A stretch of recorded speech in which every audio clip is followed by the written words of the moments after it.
Naghahandaan na ng Nia Maris ang papalapit na summer season kung saan inaasahan ang pagbaba ng level ng tubig sa Magat Dam sa Ramon, Isabela. Sa panayam ng Bombo Radyo Kawayan kay Engineer Carlo Ablan, manager ng Dam and Reservoir Division ng Nia Maris, sinabi niya na ang panahong ito ay itinalaga para sa regular na maintenance ng mga kagamitan ng dam.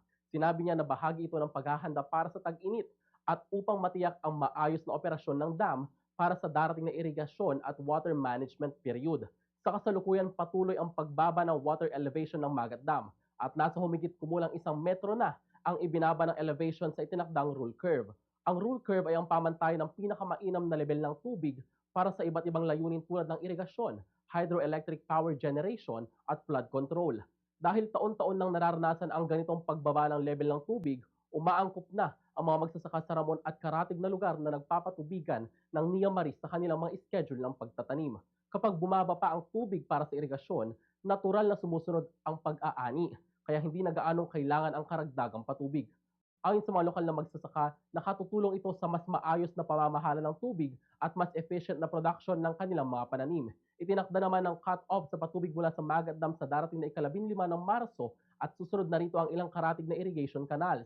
Kapag nag-cut off na ang Nia Maris, isinasagawa nila ang maintenance at pagsasaayos ng mga sirang irrigation canals pati na rin ang pag-aayos ng daluyan ng tubig papasok sa mga sakahan, katuwang na rin ang mga magsasaka. Dagdag pa ni Engineer Ablan, ang panahong ito ay mahalaga rin para makapag-imbak ng tubig ang Magat Dam bilang paghahanda sa susunod na cropping season.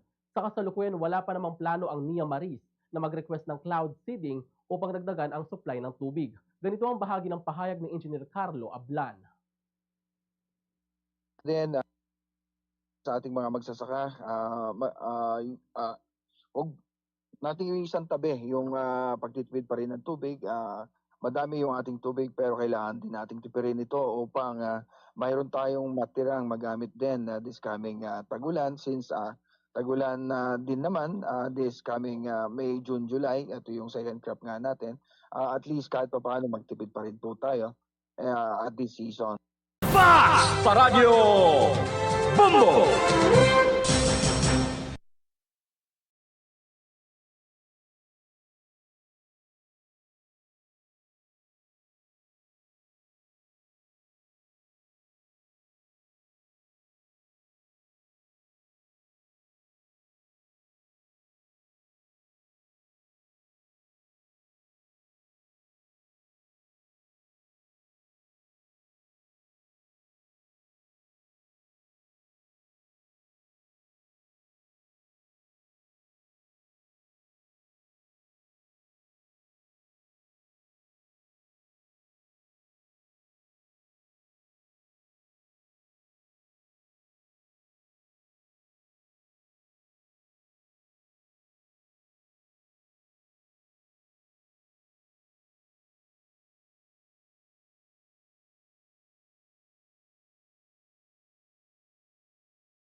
sa Radyo Bumbo!